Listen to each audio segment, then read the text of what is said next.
Rise হল কিতা খবর আসন্নি বেলা বলে আজগু ভিডিও একটা বানাইছি বাজারেটো বইয়া আনলে মানে মেম্বার হল আর ছোট ছোট যেন লিডার হকলর মানে এটা মোশনে মানে আর যারা যায় না আর কি আজগু ভিডিওটা বানাইছি আগে মৌলানা কিতা কোন তুলা তো গেছেন তা ফোনকা আপনাইতে ফোনে আপনাই তোর যদি ভাল লাগে তোমার পেজটারে ফলো করবা আর শেয়ার করবা বেশ বেশ করে আর যেন পুরো পুরো লিডার হকলর যেন কিছু আকল বুদ্ধি আয় আর কি। जहाँ तक पॉलिटिक्स की बात है, मेरा अपना तजिया, मेरा एक अपना मामूली तालिब इल्म जो तजर्बा है, तालिब इल्माना तजर्बा, मैं वो रखना चाहता हूँ। हिंदुस्तान में कांग्रेस पार्टी हो या जनता दल, टूटी हुई जनता दल, बिखरी हुई जनता दल, सिमटी हुई जनता दल या उम्मे जनता दल जो रही हो, और बीजेपी, CPIM, CPM, चूँकि मैं कलकत्ते में रहता हूँ तो मैंने कम्युनिस्ट पार्टी को बहुत करीब से देखा है, या TMC हो या नीतीश कुमार साहब के JDU हो, जो नीतीश जी, जो लोग मुझे जानते हैं वो अच्छी तरह जानते हैं कि नीतीश जी, लालू जी मेरे अच्छे दोस्तों में से हैं और रहे हैं, और बात अभी भी होती रहती है। बंगाल में दीदी से मरासिम हैं। मैं इन सब हवाले के बाद अब आपसे एक बिल्कुल सच्ची बात कहना चाहता हूँ। मैं बहुत करीब रहा हूँ इन लोगों के, यकीन मानिए, और बहुत करीब रहकर बहुत करीब की बात बताना चाहता हूँ। ये सारी पार्टियाँ हिंदुस्तान में, इनके झंडे अलग हैं, इनके नारे अलग हैं, इन पार्टियों के नाम अलग हैं, मगर इनका मुसलमानों के बारे में एजेंडा बिल्कुल एक है, बिल्कुल एक है। जो बीजेपी की वही कांग्रेस की है, माफ़ कीजिएगा, माफ़ी चाहता हूँ, अर्ज़ कर रहा हूँ, बहुत सौ की दुकानों पे ख़तरा पड़ जाए, मेरी इन बातों से बहुत तकलीफ़ होगी, लेकिन मुझे माफ़ कर दीजिएगा, मैं आपका छोटा भाई हूँ। एक एजेंडा मुश्तरका है तमाम पार्टियों में कि मुसलमानों को दामाद तो बनाया जा सकता है, लीडर नहीं बनाया जा सकता। ये बिल्कुल तय है, इसमें कोई शुबा नहीं है। इस वक्त रात है, इस पर तो शक कर लीजिएगा, लेकिन ये जो बातें आपका भाई अर्ज कर रहा है इस पर कभी शक न कीजिएगा। या आपको दामाद बना सकते हैं, या आपको मिनिस्टर बना सकते हैं, या आपको MLMP बना सकते हैं, या आपको कभी लीडर और कौम के कायद बनने की इजाज़त नहीं दे सकते। आपका काम सिर्फ इतना होगा कि आप जिस पार्टी में रहें उस पार्टी का माल अपनी कौम में बेचें, और कौम की बातों को अपनी पार्टी के हाई कमान तक कहने की औकात हिंदुस्तान में इस वक्त मेरी मालूमात तक किसी मुसलमान के माई के लाल के पास नहीं है।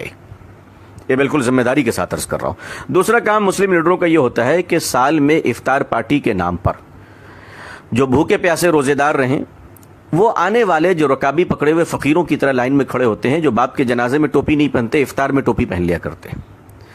ऐसे मक्कार रोजेदारों के लिए जो इफ्तार के बाद मगरिब की नमाज के लिए नहीं दौड़ते, लीडर के पीछे पीछे दौड़ते, ऐसों की मेज़बानी मुसलमान करें।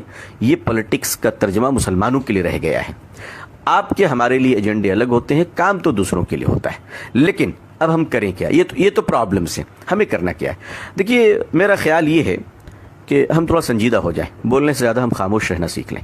हम पॉलिटिकल पार्टियों को ज्वाइन तो करें, लेकिन बिल्कुल डिप्लोमेटिक अंदाज में ज्वाइन करें, कि मीटिंगों में जाएं, फंक्शन में जाएं, इलेक्शन में कैंपेन करें, लेकिन बिल्कुल सेपरेट रहकर अपने बिजनेस पे ध्यान दें और अपने बिजनेस को स्ट्रॉन्ग करें। हम लोग क्या करते हैं कि मुसलमानों की एक बड़ी अच्छी आदत यह है कि मुसलमान एक वफादार कौम है, इसमें कोई शुबा नहीं, लेकिन उस वफादारी का गलत फ़ायदा ये उठता है कि वो जब पार्टी में जाते हैं तो वो ये समझते हैं कि इनकी नाफरमानी गोया कि नऊज़ बिल्लाह खुदा की नाफरमानी है, और वो इस कदर वफादार बन जाते हैं कि उस पार्टी की वफादारी के चक्कर में, माफ़ कीजिएगा, वो अपने रब के बागी बन जाते हैं।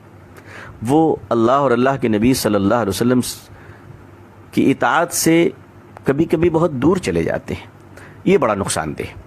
अब आप खामोश रहना सीखें, वॉच करना सीखें, पॉलिटिकल पार्टियों को ऑब्जर्व करें, उनको चेक दें। कहा बिल्कुल मैं आपके साथ हूँ, लेकिन आप सोचें आपको क्या करना है, आपका वोट किधर जाएगा, आप किधर क्या काम करेंगे। इलेक्शन से पहले आप कैलकुलेशन कीजिए, इस मुल्क का क्रिश्चियन सड़कों पर निकल के जलसा क्यों नहीं करता, इस मुल्क के ईसाई निकल कर बड़े बड़े जुलूस क्यों नहीं निकालते। सारे मसाइल हमारे ही हैं, दूसरों कोई मसाइल नहीं है, सारे प्रॉब्लम्स हमारे ही हैं। आखिर हम लोगों ने क्या कर रखा है? अच्छा, हमारा एक बड़ा प्रॉब्लम ये है कि अगर नीतीश जी की पार्टी हार गई तो हमें तकलीफ, लालू जी हार गए तो हमें तकलीफ, दोनों के झगड़े हो गए तो हमें तकलीफ, कांग्रेस हार गई हमें तकलीफ, बीजेपी जीत गई हमें तकलीफ। हमने सारे दर्द का ठेका ले रखा है। आखिर हमने क्या कर रखा है? जो जीते हैं वो हमारे चचा नहीं, जो हारे हैं वो हमारे मामू नहीं। ये सीखना शुरू कीजिए, अपनी हिम्मत रखिए, और हिम्मत रखकर काम ये कीजिए कि बिल्कुल ताल से ताल मिलाकर जो भी हुकूमतें हैं मिलकर चलिए, और आपका अपना एजेंडा होना चाहिए, आपके अपने एजेंडे होने चाहिए, आपकी अपनी तहकीक होनी चाहिए।